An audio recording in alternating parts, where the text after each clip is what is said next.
Okay, so we're diving into something today that's got me, well, kind of preoccupied lately, and that's enriched air nitrox. Okay. But more specifically, all those safety checks you do like way before you even get to the water. Right. We're talking like oxygen analysis, getting those EA and X fills right, all that good stuff. Yeah. I've got like articles, notes, all sorts of stuff here. Uh-huh. And I'm really excited to unpack this all with you.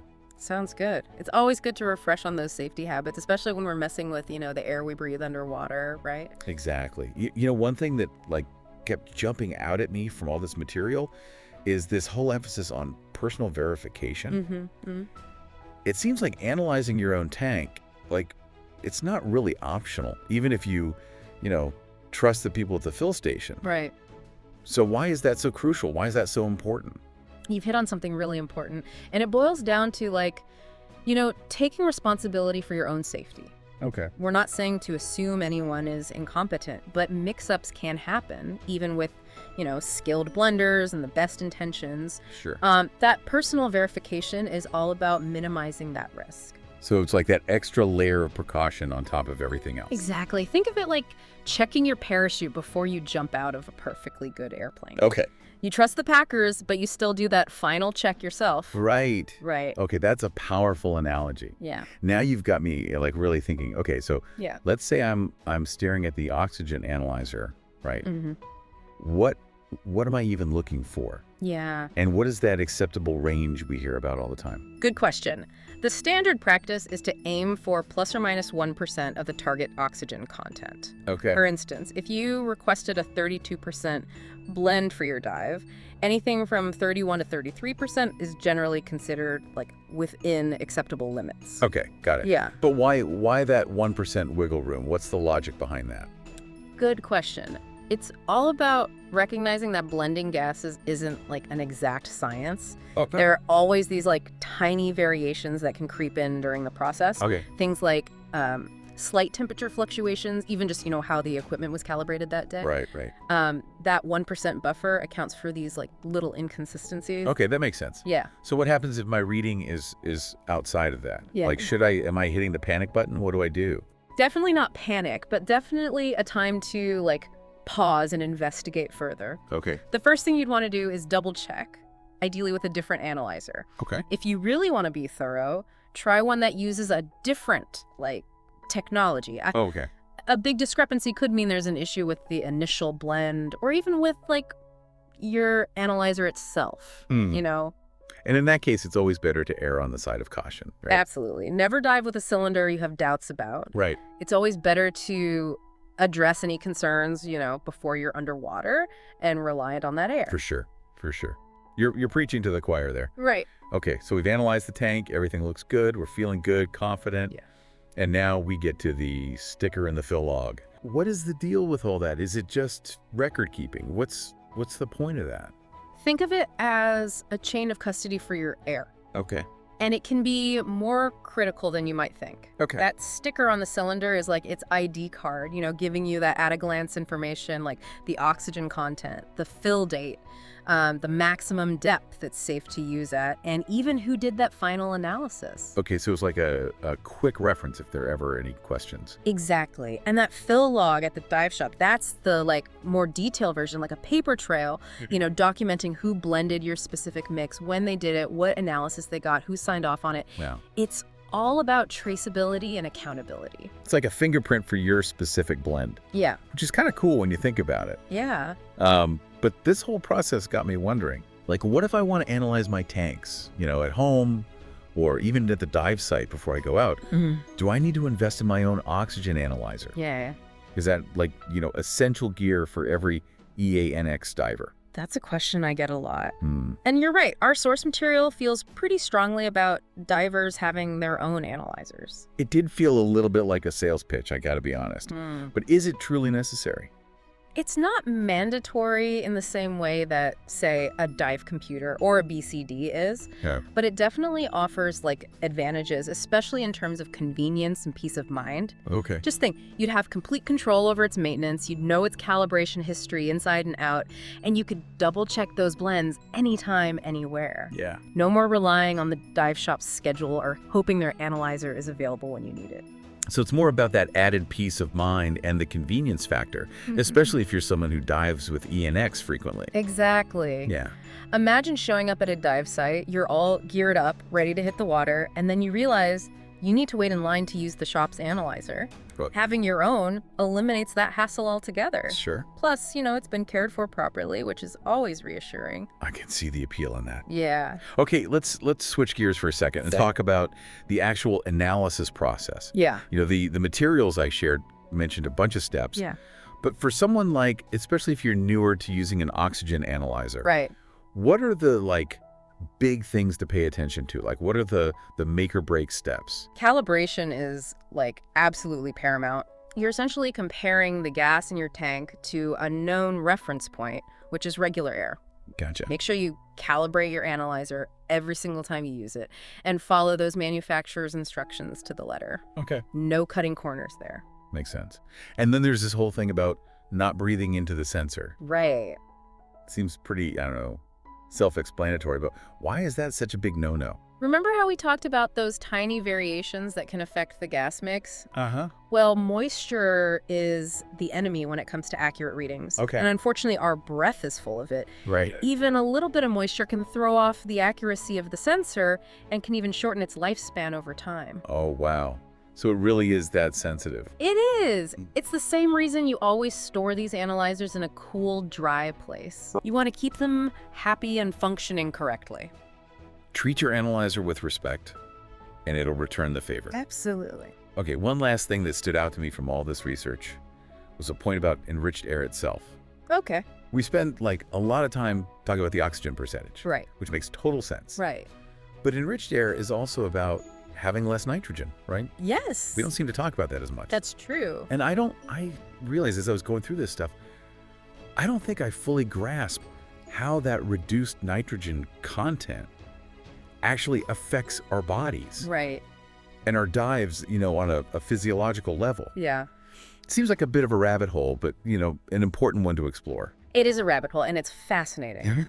Essentially, by reducing the amount of nitrogen in our breathing gas, we're able to reduce the amount of nitrogen our bodies absorb during a dive, Okay. and that has a cascade of effects. Okay. That makes sense on the surface. Yeah. Less nitrogen in the mix, less nitrogen for our bodies to absorb, but then what? Why is that significant? Right. It all comes down to, the way nitrogen behaves under pressure Okay. and what it does to our bodies as we, go deeper and then resurface. Remo, it's the nitrogen that dissolves into our tissues during a dive that can lead to decompression sickness if we're not careful. Right. The bends, as they say. Yeah. Exactly. Definitely something we want to avoid. Absolutely. And that's where, reducing the nitrogen content in our breathing gas comes in. It's all about managing that nitrogen load. With less nitrogen in the mix, we absorb less nitrogen overall. So it's like we're giving our bodies a little bit of a break from the pressure, even though we're still, diving to the same depths. It's just we're handling it a little bit better. That's a great way to think about it. And that lower nitrogen load can translate into some pretty awesome benefits for divers. What? Tell me more. I'm intrigued. Well, for one, it can potentially give you longer dive times at certain depths. Okay. You're starting with less nitrogen in your system. Right. So it takes longer to kind of hit those limits where you need to worry about decompression. Right. It can also mean shorter surface intervals between dives, Okay. which is a huge win if you're someone who likes to make the most of their time on a dive trip. That is a huge win. Mm-hmm. I can see why people rave about being able to get back in the water sooner. It's a game changer for many divers. Yeah. And perhaps most importantly, using enriched air nitrox can actually reduce your risk of decompression sickness. Okay. Now, it's not about eliminating the risks entirely, You still need to dive within your limits, monitor your air carefully, ascend slowly, all those good diving practices. Of course, safety first, always. Absolutely. But it sounds like ENX just gives you a little extra, I don't know, breathing room, so to speak. It's all about extending those safety margins and giving yourself the best possible diving experience. This is fascinating stuff. I've heard people say that diving on nitrox makes them feel less tired after a dive. Mm-hmm. Almost like they have more energy. Is there any truth to that, or is that just hype? It's funny you should mention that. It's not just hype. Okay. While the research is still ongoing. Yeah.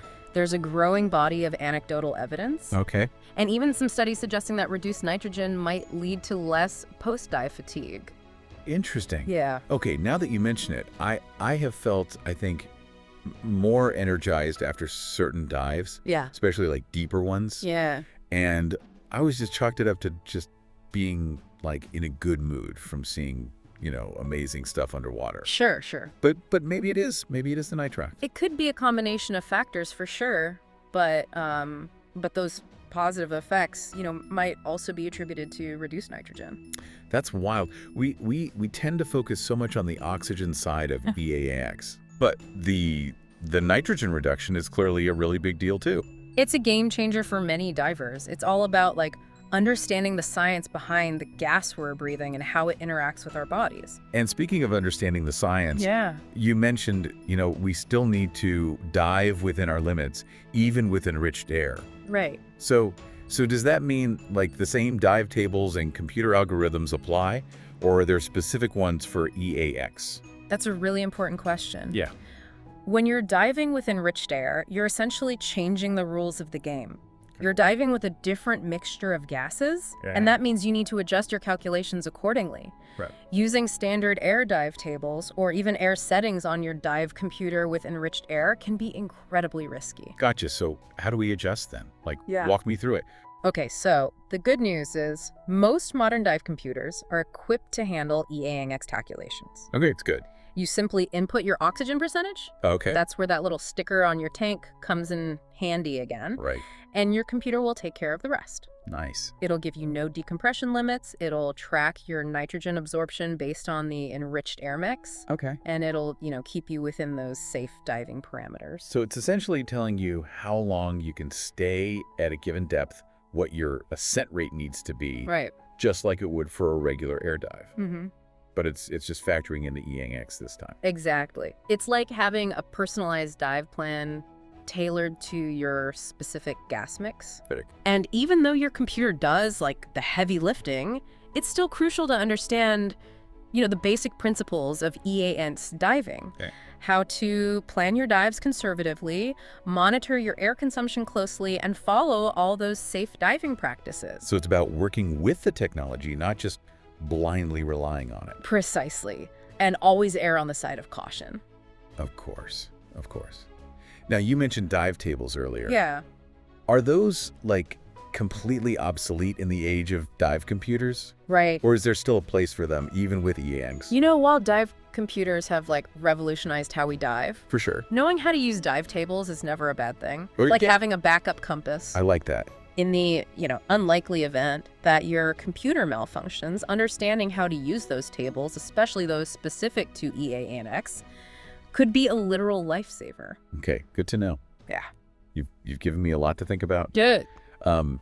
We've covered so much ground, from the intricacies of oxygen analysis to the often overlooked but incredibly important impact of reduced nitrogen. Right. Before we wrap up this deep dive, is there anything else about those pre-dive checks that our listeners should be aware of? One thing that often gets overlooked is the visual inspection of your gear.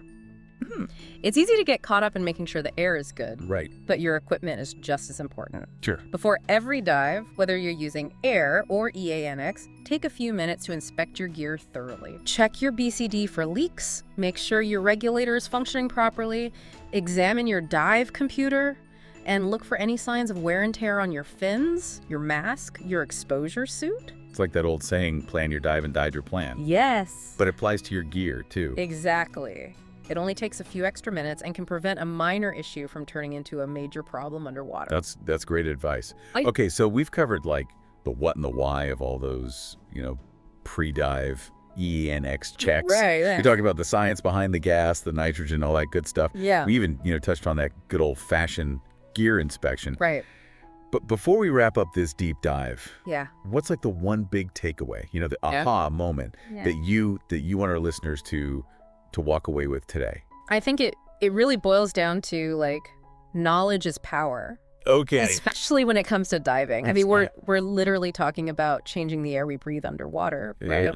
Yeah. It's not something to be taken lightly. For sure. Taking those extra steps to understand your gas mix, Okay. Personally verifying those blends, knowing how to use your equipment safely. Hmm. It's all about taking ownership of your dive experience and Yeah. maximizing, both safety and enjoyment. Yeah, it's not just about going through the motions. Right. It's about, like you said, like understanding the why behind it all. Exactly. And that's what makes diving so rewarding. Yeah. It's a constant learning journey. There's Totally. always something new to discover, whether it's, a fascinating creature on a reef or like a deeper understanding of the science that allows us to explore that underwater world. I love that. And on that note, we'll leave our listeners with this final thought. Okay. We spent a lot of time talking about oxygen and nitrogen, Right. the major players in enriched air nitrox. Yeah.